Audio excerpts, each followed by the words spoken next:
ಮಧ್ಯಾರಾಧನೆ ದಿವಸ ಮಂತ್ರಾಲಯಕ್ಕೆ ಈಗ ಸದ್ಯ ಬಿಟ್ಟೇವಿ 4:30. ಸೊ ನಾನು ಸರ್ವಾರ್ಥ ಶ್ರಾವಣಿ 3 ಜನ ಹೊರಟಿದ್ದೇವೆ.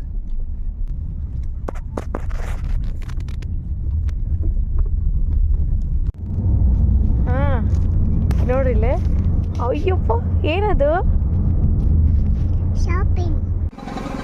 ಸರ್ವಾರ್ಥ ಈಗ ಮಂತ್ರಾಲಯಕ್ಕೆ ಬಂದು ನೋಡಿಲ್ಲ ನಾನು ನೋಡು. ಟೂ ವೀಲರ್ ಅಷ್ಟೇ ಇಲ್ಲ. ಇದು ಶ್ರಾವಣಿಯವರೇ, ಶ್ರಾವಣ ಮಾಸದಾಗ ಚಪ್ಪಲ್ ಹಾಕೊಳ್ಳೋದಿಲ್ಲ ನೀವು? ಹೌದು, ಶ್ರಾವಣ ಮಾಸ ಪರ್ಯಂತ ನಾನು ಪಾದರಕ್ಷೆಗಳನ್ನು ಹಾಕೊಳ್ಳಲ್ಲ. ನಿಂಗೆ ಬಳೆ ಅಂದ್ರೆ ಇಷ್ಟನಾ? ನಿಧಾನ ನಿಧಾನ. ಮಂಚಾಲಮ್ಮ ಕೀ ಜೈ.